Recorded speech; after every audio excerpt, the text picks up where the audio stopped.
as one goes around the world, both in Asia and in the West, of course, one audiences are lay people, people with, families, people with professions, people with social responsibilities. They are not people who have, total time only to sit and to study and to practice. And sometimes it looks like people feel, it's very nice, but, I'm just an ordinary person with my own life, and I don't have all those hours and hours every day to dedicate to spiritual practice. So therefore, maybe I'll try next life. So what I want to explain is that actually Buddhism and the spiritual life in general is not only about meditation. And so this evening we're going to formulate it as what are called in the paramitas, which means, it means literally to go beyond, but it could be translated as the perfections. These are 6 practices which are needed in order to attain enlightenment. It's not just meditation. And as we go through them, you will understand that actually the everyday life is a perfect vehicle for developing, cultivating these qualities. Where better? So these qualities are, in Sanskrit it's dana, which means like generosity, giving. Then shila, or ethics. Kshanti, patience, forbearance. Virya, or effort or enthusiasm. And then dhyana, or concentration, meditation. And then prajna, or wisdom. So we don't have much time, but anyway, briefly we will go through these because all of these qualities are essential for the path. And we can see that most of them all of them, we can develop in our daily life, using our daily life as our practice. So the first quality is dana, or generosity. And this is something which is very much emphasized in Asia.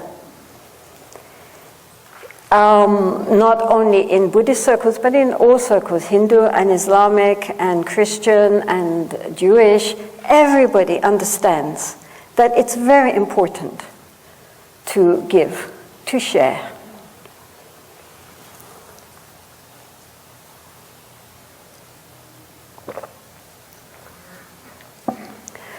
And I think the Buddha put it at the beginning of his path, because it's something which we can all do.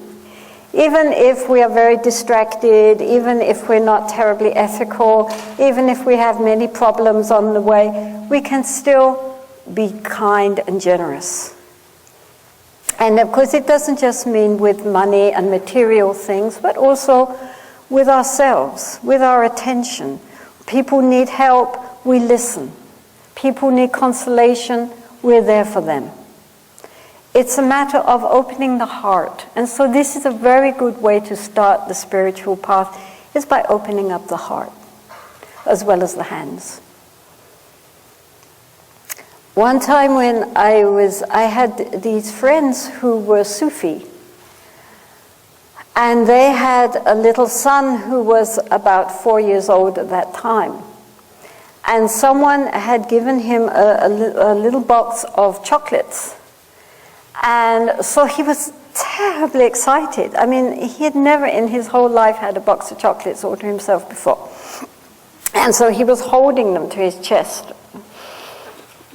And his mother said, "Why don't you offer one of your chocolates to the Anila, to me?" And he said, "No, they're mine." And his father said, "Yes, of course they're yours. That's why you can share them with others. So the little boy thought about that one, because he was only 4.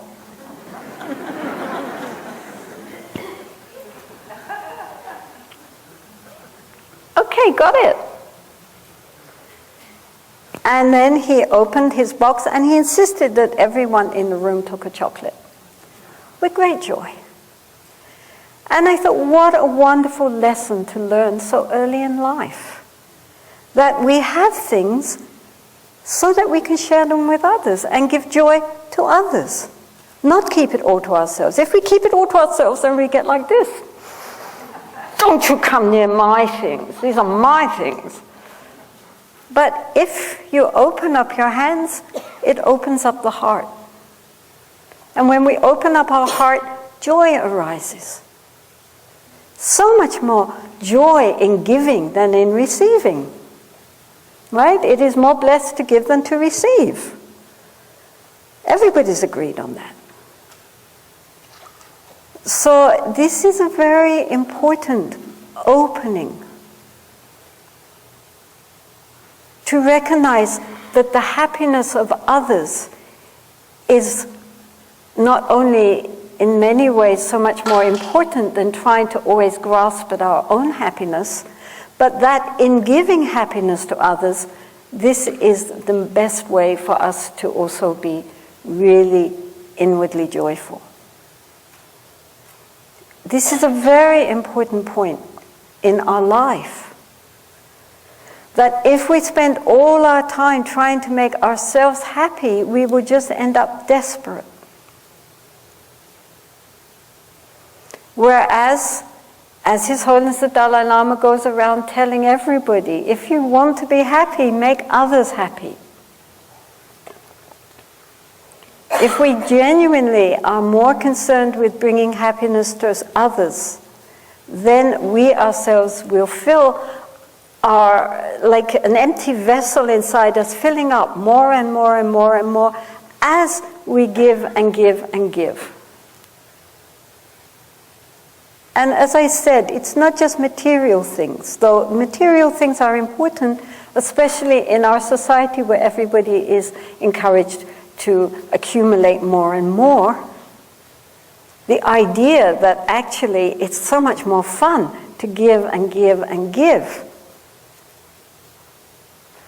But also just to give, I'm sure many of you visit people in hospitals, or you're working for various NGOs or charitable organizations, and there's a joy in that.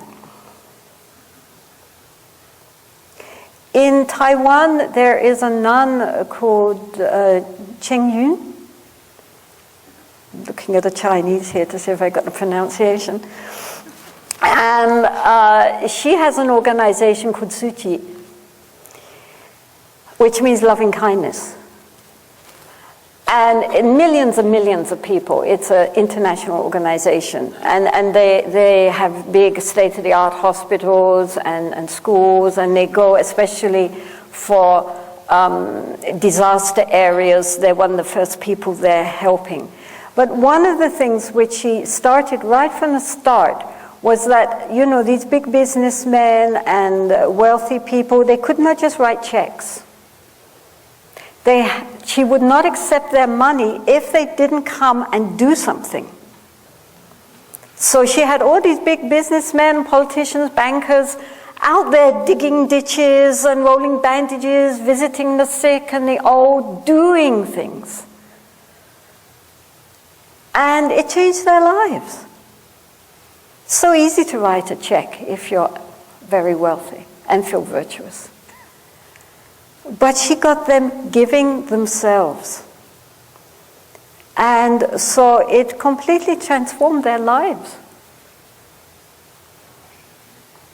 And as a result, her organization has spread worldwide, and full of very beautiful people doing things for others with great joy, great happiness. So one could go on about this, but we have restrictions of time. But really the first thing to do on the spiritual path is to start opening up our heart to include others and that well-being and happiness of others. That lightens us, actually.